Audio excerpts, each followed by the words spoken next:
क्या आपने कभी रात के आसमान की ओर देखकर सोचा है कि इन चमकते तारों के पार क्या है? क्या इस ब्रह्मांड का कोई अंत है? क्या हम इस विशाल ब्रह्मांड में अकेले हैं या कहीं और भी जीवन मौजूद है? आज हम आपको लेकर चलेंगे एक ऐसी अद्भुत यात्रा पर जहां हर कदम पर एक नया रहस्य आपका इंतजार कर रहा है। यह कहानी है उस ब्रह्मांड की जो जितना सुंदर है उतना ही रहस्यमयी भी।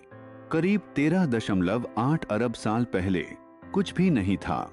न पृथ्वी, न सूर्य, न तारे और न ही समय जैसा हम आज जानते हैं। फिर एक ऐसी घटना हुई जिसे वैज्ञानिक बिग बैंग कहते हैं। यह कोई साधारण विस्फोट नहीं था, बल्कि उसी क्षण से समय, अंतरिक्ष और ऊर्जा का जन्म हुआ। कुछ ही मिनटों में सबसे हल्के तत्व बनने लगे। करोड़ों वर्षों बाद गैस के विशाल बादलों से पहले तारे चमके। उन्हीं तारों ने आकाशगंगाओं को जन्म दिया और उन्हीं से आगे चलकर ग्रह बने। हमारी पृथ्वी भी इसी लंबी यात्रा का एक छोटा सा हिस्सा है। हमारी पृथ्वी सूर्य के चारों ओर घूमने वाला सिर्फ एक ग्रह है।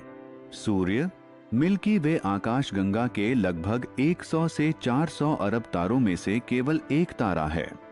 और हैरानी की बात यह है कि ऐसी ही अरबों आकाशगंगाएं पूरे ब्रह्मांड में मौजूद हैं।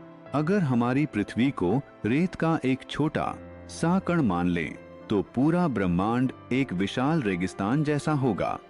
इससे अंदाजा लगाया जा सकता है कि हम कितने छोटे हैं। कल्पना कीजिए एक ऐसी जगह की जहां से प्रकाश भी वापस नहीं लौट सकता। यही है ब्लैक होल। जब कोई बहुत बड़ा तारा अपना जीवन समाप्त करता है, तो वह अपने ही भार से सिकुड़कर ब्लैक होल बन सकता है। ब्लैक होल के पास गुरुत्वाकर्षण इतना शक्तिशाली होता है कि जो भी उसके बहुत करीब पहुंचता है, वह वापस नहीं आ पाता। वैज्ञानिकों ने पहली बार 2019 में एक ब्लैक होल की तस्वीर भी जारी की थी, जिसने पूरी दुनिया को चौंका दिया। आज तक वैज्ञानिकों ने हमारे सौर मंडल के बाहर हजारों ग्रह खोज लिए हैं। कुछ ग्रह ऐसे भी हैं जहां पानी होने की संभावना है, और जहां पानी हो वहां जीवन की संभावना भी बढ़ जाती है। लेकिन अब तक पृथ्वी के अलावा कहीं भी जीवन का कोई पक्का सबूत नहीं मिला है।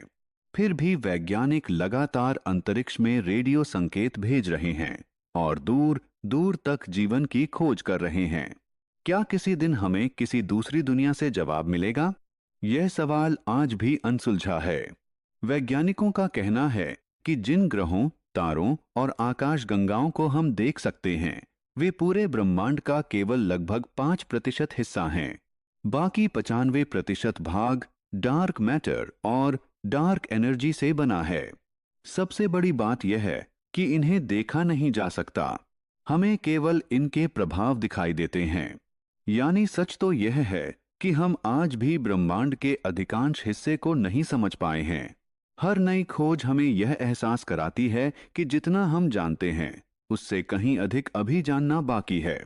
शायद किसी दिन इंसान दूसरे ग्रहों पर बस जाएगा। शायद किसी दिन हमें पृथ्वी के बाहर जीवन भी मिल जाए। और शायद किसी दिन हम ब्रह्मांड के सबसे बड़े रहस्य को भी समझ लें। लेकिन तब तक यह अनंत ब्रह्मांड हमें अपनी ओर बुलाता रहेगा।